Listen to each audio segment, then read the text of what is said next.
I don't know about you, but when the weather's warm, I don't always want something warm to eat.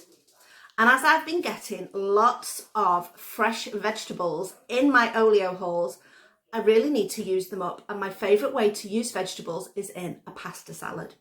So today I'm going to show you how I make my pasta salad using up some of the oleo goodies that I have got over the past week or so that I do need to use. So this will make this pasta salad relatively cheap for me. In fact, most of the stuff is going to be free. The pasta I got from Rogers Wholesale last January, if you can believe, which was at an absolutely fantastic price of, I think it was about £4.50 for 10 kilos of pasta, which is a bargain. So have a look and see what you think. And by the way, my name is Samantha and this is the channel Trying to Get By. If you've not been here before, welcome. And if you have, welcome back. This is my pasta salad. So all I've got here is some pasta that I have cooked in some salted water till it is nice and al dente. It's lovely. You cook it to however you like your pasta. If you like your pasta softer, you cook it softer. So I'm just going to take this over to the sink, pour it into my colander and get the cold water on it straight away and just give it a good swish round to cool it down as quickly.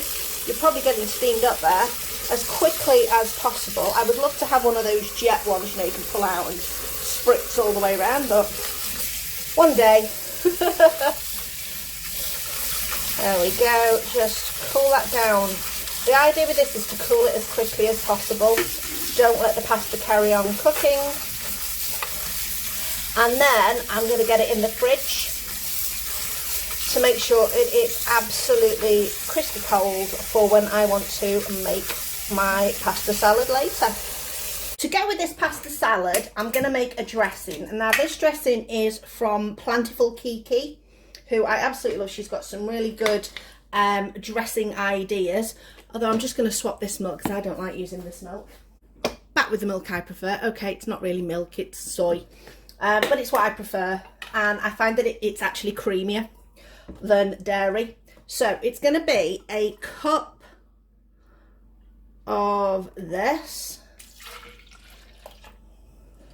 and then in her recipe it's a 1/4 cup of cashews, but I like it slightly thicker, so I go for like a heaping cup and a little bit extra. And then it's just a case of adding the flavors that you want. So you start going in with onion powder, garlic powder, and I want to make it sort of like a ranch dressing, which is the one that she makes. So I'm going to pop in some onion powder, which in mine has gone a bit, yeah, as you can see, it's a bit cluggy, but fortunately it's going in this, so it's not going to make much difference. So it's about a teaspoon of onion powder.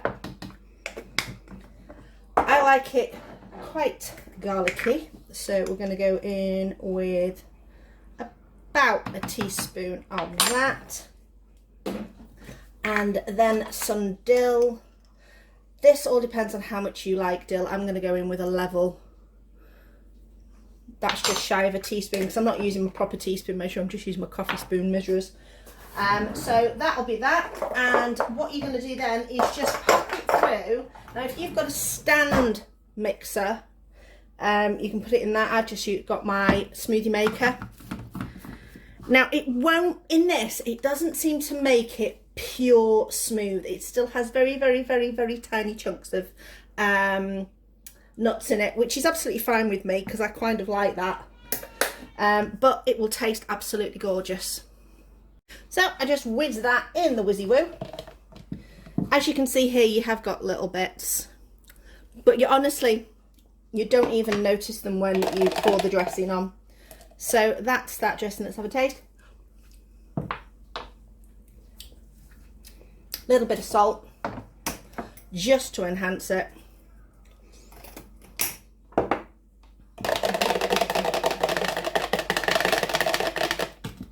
And yeah, really, really, really tasty. If you want to, if you taste it and you think it's not quite powerful enough, maybe amp up the onion powder or the garlic powder just to give it a little bit more kick, depending on how you like it. Next thing I'm going to do is going to next thing I'm going to do is learn how to speak.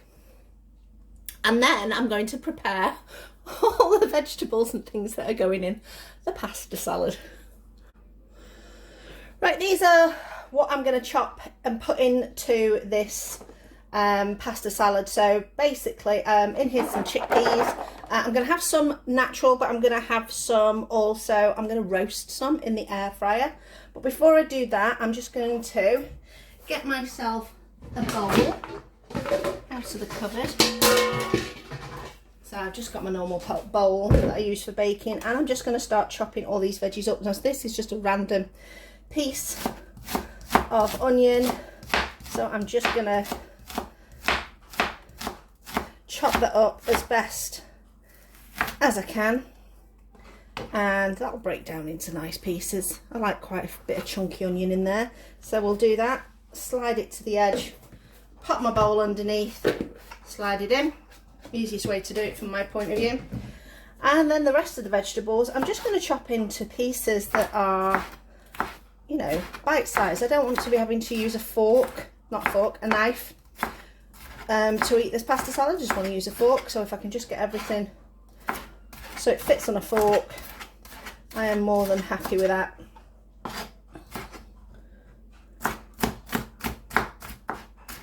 So there's our pepper.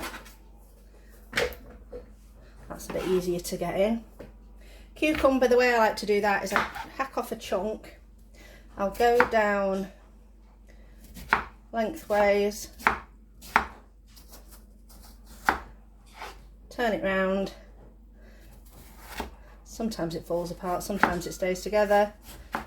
There we go. And then basically just bunk it all together and chop it in half. Thirds, depending on how big it is. There is no technical way of doing this. I don't like using too much carrot. I find I'm not a big fan of carrot. I like growing carrots, and I like cooked carrots. Raw carrots I don't mind so much with hummus. I don't want great big huge chunks of carrot in my salad, but that's just me.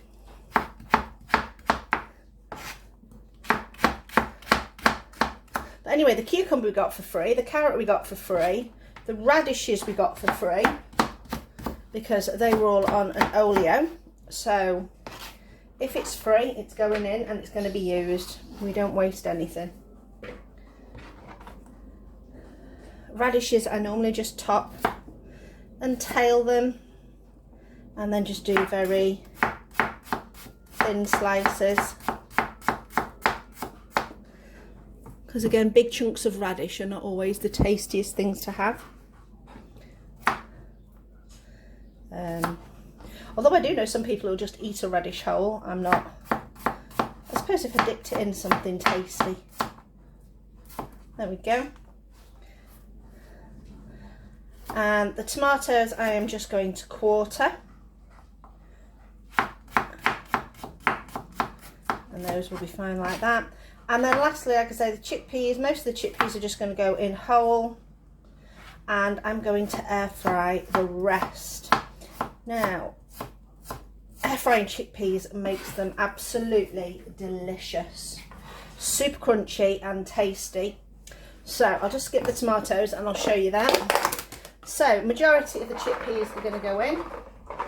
We're going to keep this little load of chickpeas left. I'm just going to get a cloth and dry them off very slightly, because I don't want them too soggy. Okay. And then we're going to sprinkle a little bit of smoked paprika on them.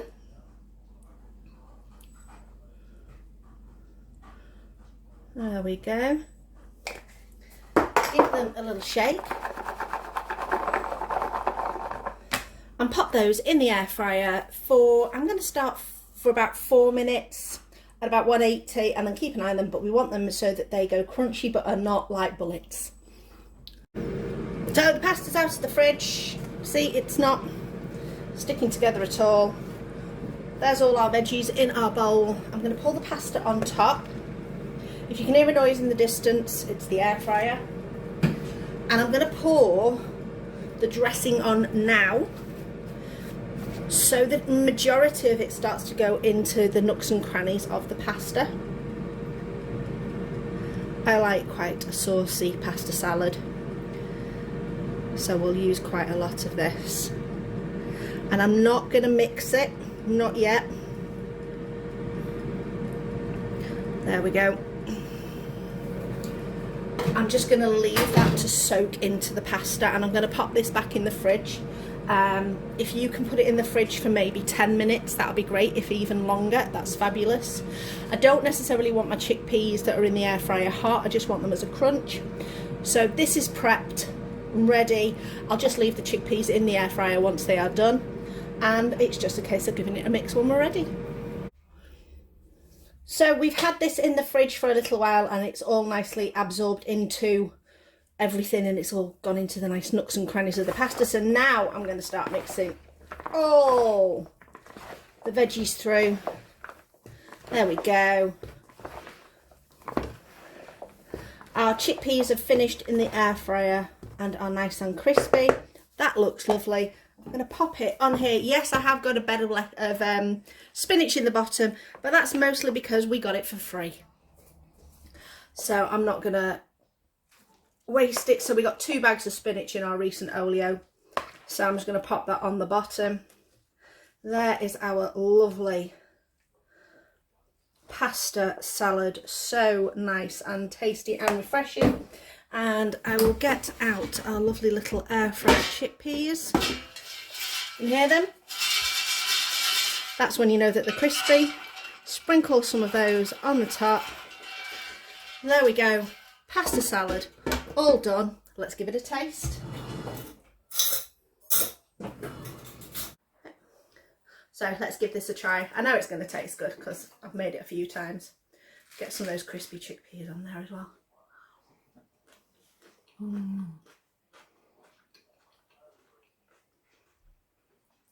Really, really tasty. That sauce on there just adds such a really good flavour. So that is my favourite sauce to make.